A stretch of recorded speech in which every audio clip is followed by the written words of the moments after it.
Hello and welcome to this video where we're going to take a look at what is involved in making a constructive and civil discussion in Canvas.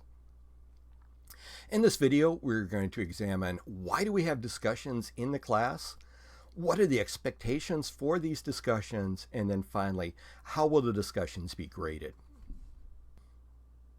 So why do we have the discussions in this class? If you take a look at most classes, or at least many classes in the university setting, we're getting information delivered to us in one direction.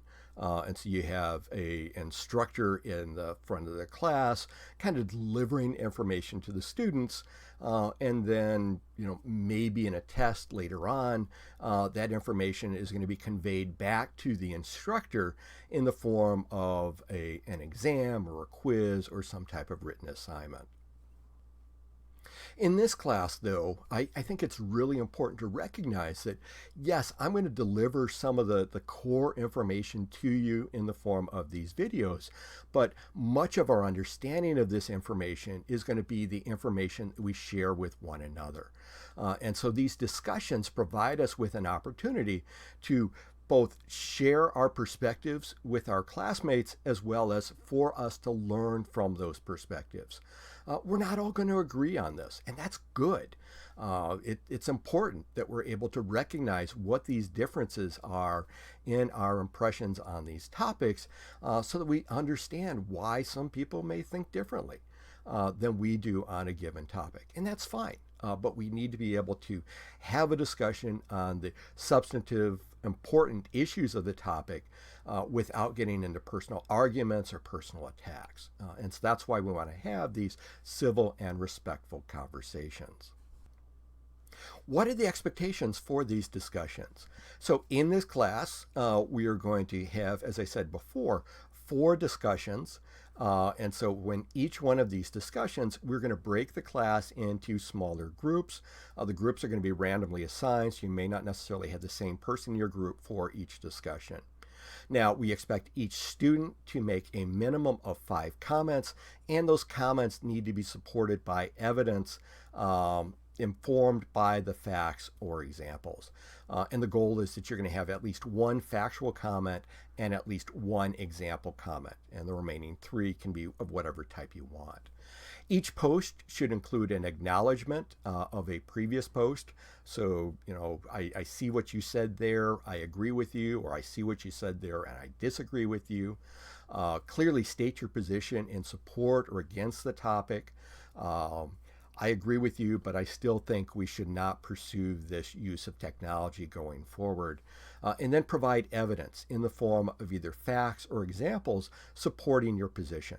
And be sure to explain how that example, how that evidence supports your position. Now on Canvas, with the instructions for the generic discussions, there is also a rubric. So you can see that basically for each response, it's going to be worth a total of 1 point. I'm going to be looking at 5 things to evaluate each post. And so the first thing is, do you acknowledge a previous post? And this doesn't apply if you're the first one to post. But again, recognize and acknowledge the previous comments that are made by your classmates. Indicate clearly whether you state yourself as supporting or against the topic. What is the evidence that you're providing to support the position of the topic, or you could support your position by refuting the opposing position. Ideally, you're going to present new information, and so a new fact or a novel example is going to be worth full credit. If you're expanding upon a previous example, you're going to get partial credit. And then most importantly, explain how that evidence supports your position. And so if it's clearly linked, that's going to be worth the maximum points.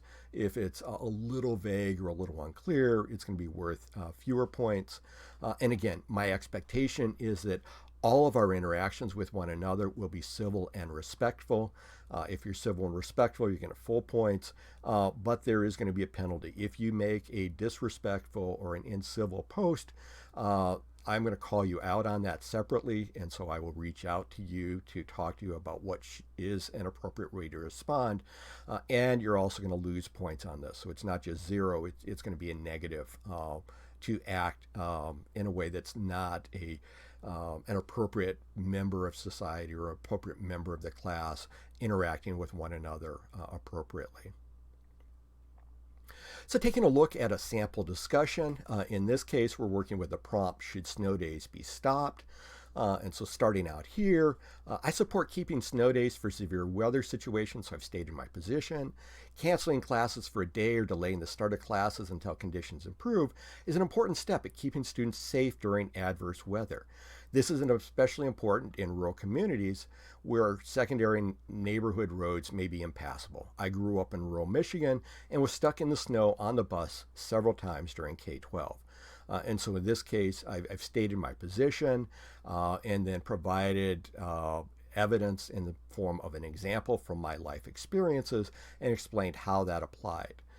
So for this, in general, my comments is a little bit shorter than you're likely to post in real life, but it's presented as a demonstration, the whole thing that I'm going to be doing here. But this is a good starting point. It provides with a personal example. The response here, hello student 1, I'm sorry that you were stuck on the bus in the snow when you were growing up, so acknowledge that previous position. I agree with you that student safety should be a priority in making decisions, and now we're going to support this with some facts, but according to the National Highway Transportation Safety Administration, school buses are safe. They say that traveling by bus is actually much safer than traveling by car. Here's a reference to that. I think we can expand the question to go beyond snow days and think of inclement weather days. While we have a lot of snow in Pennsylvania, other areas of the country have extreme weather such as high temperatures in the south and hurricanes and flooding in the Gulf states. So in this case, the instructor comment, move over so you can see this, good respectful interaction with other classmates, acknowledging their thoughts and expanding on your own ideas, good use of factual references and supported, and you've also expanded the conversation. So this is a good, solid comment. In this case, hello student 1 and student 2, why are you whining about a little snow or rain? When I was a kid, I walked to school in bare feet, uphill both ways. And so this would be an example of an incivil or disrespectful comment. And this is something we want to try to avoid because it's not acting well within the community and it's not advancing the conversation. So this one, is not ideal. So try to avoid doing this. In this one, I agree with everyone that it's difficult for some students to get to school during adverse conditions, but I think canceling school for snow days is necessary. More and more schools were looking at having students work from home rather than canceling school even before the pandemic started. Here's a reference to that. That article was published in November 2018, almost a year and a half before schools went to remote learning during COVID-19 pandemic. The article describes how states require that students attend a minimum number of instructional days within the school year.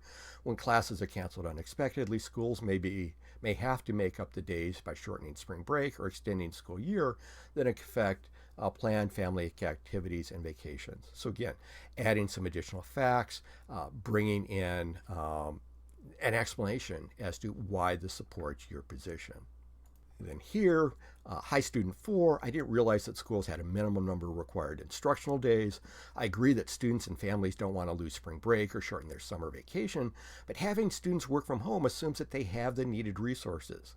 There's a Harvard Gazette article that documents that the lack of educational resources in vulnerable communities that they defined as including predominantly Black, Indigenous, and other majority minority areas before remote learning was exacerbated during the pandemic. So additional facts here, having students work from home on snow days is not fair or equitable to students without resources, so it is better to just cancel the instruction for the day. So again, good respectful comment, building upon previous remarks, adding some more evidence in the form of facts, and then explaining your position. And so again, a fairly solid post at that point. So hopefully you've got an idea what is the expectation for the discussions within this class. As always, if you have any questions at all, please do not hesitate to reach out to me. Thank you and have a great day.